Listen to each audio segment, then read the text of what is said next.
Well, Martin Green is the Chief Creative Officer with the Birmingham 2022 Organising Committee.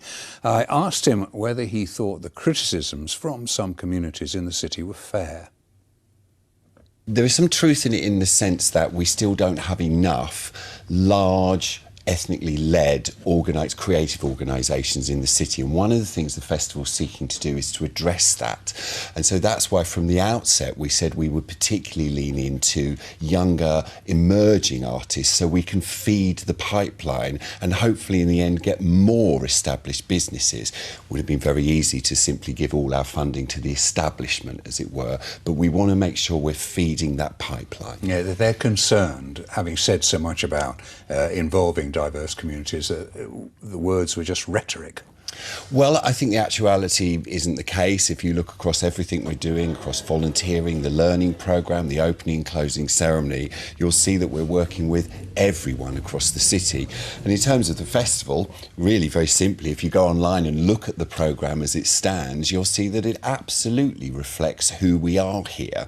Of course, it's a work in progress as well, so we haven't, for instance, finished programming the 7 free community live sites that we're doing across Birmingham, and we've employed 7 up-and-coming producers to do that in those communities. So it's an evolving programme as well. That's a programme I'd like to pick a point I'd like to pick up, actually, because they do feel you're not getting out there into the communities enough. You're not getting out to the places such as Lozells and Smethwick, Nechells. Well, of course, the festival's just started, but for instance, we've done 107 grants to communities across Birmingham, which hit nearly every single ward, particularly focusing on the 25 most deprived wards in the city.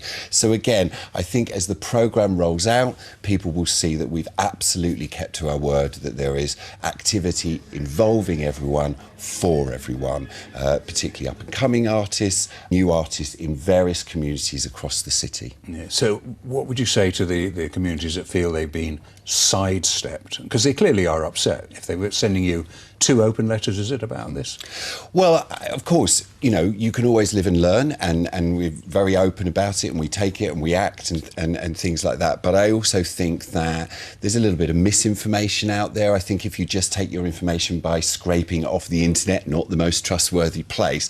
I think if people go to the actual programme and have a look at it, they'll see that there's a full range of activity right across the city, and of course so much more to come. So I feel very confident that at the end of this, whilst a lot of this comment is of course valid, a lot of it will prove to be unfounded. I think we just need to let the programme roll out and we'll see it's all there. Because there is concern about the legacy. If you're failing to cut through now, what hope is there for the legacy? I think the legacy plan we have in place is excellent. We obviously have to make sure we deliver that. But again, as we roll forward, you'll see lots and lots coming out of it, including being able to invest in our next generation of creatives, which is really important to us. Martin Green, thank you.